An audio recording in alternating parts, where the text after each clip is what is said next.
নমস্কার বন্ধুরা, চলে এসেছি আপনাদের সাথে আবারও একটি রেসিপির ভিডিও শেয়ার করতে। আজ আমি এঁচোড়ের রেসিপি শেয়ার করব আপনাদের সাথে, তাই রেসিপিটা স্কিপ না করে সঙ্গে থেকে দেখার অনুরোধ রইল। আশা করছি রেসিপিটা আপনাদের ভালো লাগবে, আর শেষ পর্যন্ত দেখার পর কেমন লাগলো অবশ্যই একটা লাইক ও কমেন্ট করে জানাবেন। আর এইভাবে এঁচোড় রান্না করলে খেতে কিন্তু দারুণ লাগে, তাই রেসিপিটা সঙ্গে থেকে দেখুন। চলুন দেরি না করে শুরু করি। এঁচোড়ের রেসিপি বানানোর জন্য প্রথমে আমি গ্যাসের চুলা অন করে কড়াইয়ের মধ্যে দিয়েছি সর্ষের তেল। তারপরে তেলটাকে ভালো করে গরম করে নেওয়ার পরে ফোড়ন দিলাম এক টুকরো দারচিনি, তেজপাতা, গোটা জিরে। এবার এখানে লম্বা করে কেটে নেওয়া পেঁয়াজ কুচিটাকে দিয়ে ভালো করে ভেজে নিচ্ছি গোল্ডেন ব্রাউন করে।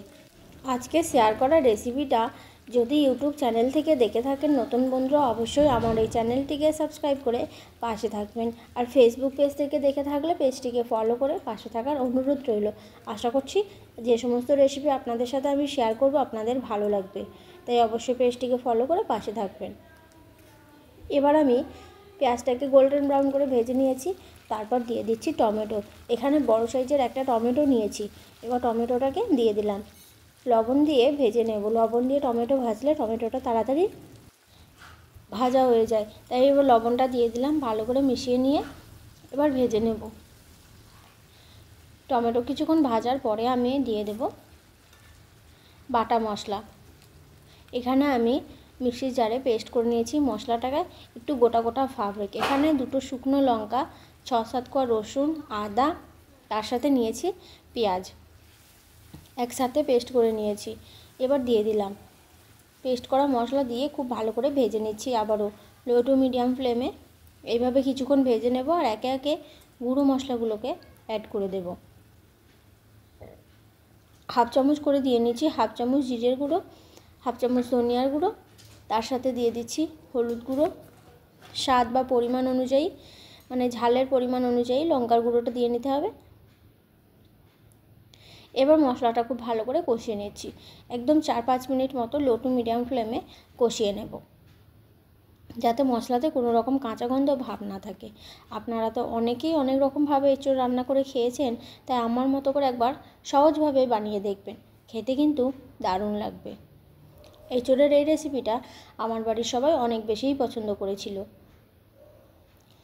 এবার আমি খুন্তির সাহায্যে টমেটোগুলোকে একটু কেটে দিচ্ছি, তাহলে মশলা গ্রেভিটা খুব সুন্দরভাবে কষানো হয়ে যাবে।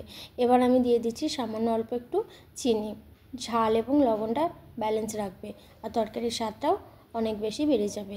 এবার আমি আবারও কিছুক্ষণ কষিয়ে নেওয়ার পরে অল্প একটু জল দিয়ে দিচ্ছি। জল আমি আগে থেকেই গরম করে রেখে দিয়েছি, সেই উষ্ণ গরম জলটাকে দিয়ে মশলাটাকে কষিয়ে নিচ্ছি। প্রায় 4 থেকে 5 মিনিট কষিয়ে নেওয়ার পরে আমি সিদ্ধ করে রাখা এঁচোড় আলুটাকে দিয়ে দেব। আবারও খুব ভালো করে নেড়ে নিলাম। মশলা গ্রেভিটা কিন্তু খুব সুন্দরভাবে কষানো হয়ে গেছে। তারপর আমি এঁচোড় আর আলু দিয়ে দিচ্ছি সিদ্ধ করে রেখেছিলাম আগে থেকেই। প্রেশার কুকারে সিদ্ধ করে নিয়েছি, হাই ফ্লেমে একটা সিটি দিয়েছি। তারপর আমি গ্যাসের ফ্লেমটাকে বন্ধ করে কুকার ঠান্ডা করে জলটাকে ঝরিয়ে নিয়েছি। আর সিদ্ধ করার সময় লবণ আর হলুদ অল্প করে দিয়ে দিয়েছিলাম, যাতে এঁচোড়ের কালারটা খুব সুন্দরভাবে থাকে। আর এঁচোড় কাটার সময় আমি হাতের মধ্যে তেল এবং বটিতে তেল লাগিয়ে নিয়েছিলাম। আর যে পাত্রের মধ্যে রাখতে হবে এঁচোড়টাকে কাটার পরে, সেই পাত্রে অবশ্যই তেল আর হলুদ দিয়ে নেবেন, তাহলে পাত্রটার মধ্যে এঁচোড়ে যে আঠাটা থাকে সেটা আর লেগে যাবে না। এবার আমি খুব ভালো করে এঁচোড়টাকে কষিয়ে নিলাম। তারপরে উষ্ণ গরম জলটাকে দিয়ে সিদ্ধ করে নেব।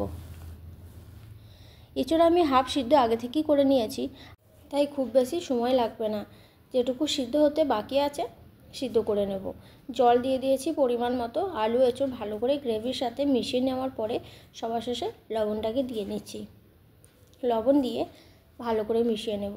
তারপর লো টু মিডিয়াম ফ্লেমে একটা কভার করে প্রায় 5 থেকে 6 মিনিট মতো রেখে দেব।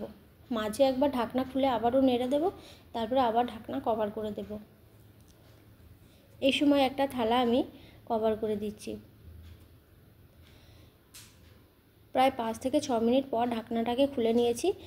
এঁচোড়গুলো কিন্তু পুরোপুরিভাবে সিদ্ধ হয়ে গেছে, আর যে জলটা ছিল সেটাও অনেকটা কমে গেছে। সবার শেষে ঘি আর গরম মশলা দিয়ে 1 মিনিট ফুটিয়ে নামিয়ে নেব।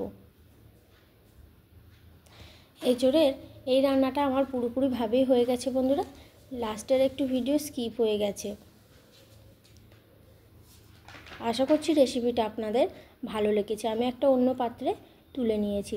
তাই আজকের মতন রেসিপিটা আমি এখানেই শেষ করছি। দেখা হবে পরবর্তী আবার কোনো রেসিপির ভিডিওতে। ততক্ষণ সবাই সুস্থ থাকুন, ভালো থাকুন। শেষ পর্যন্ত এঁচোড় আলুর রেসিপিটা আমার সঙ্গে থেকে দেখার জন্য অসংখ্য ধন্যবাদ। Thanks for watching.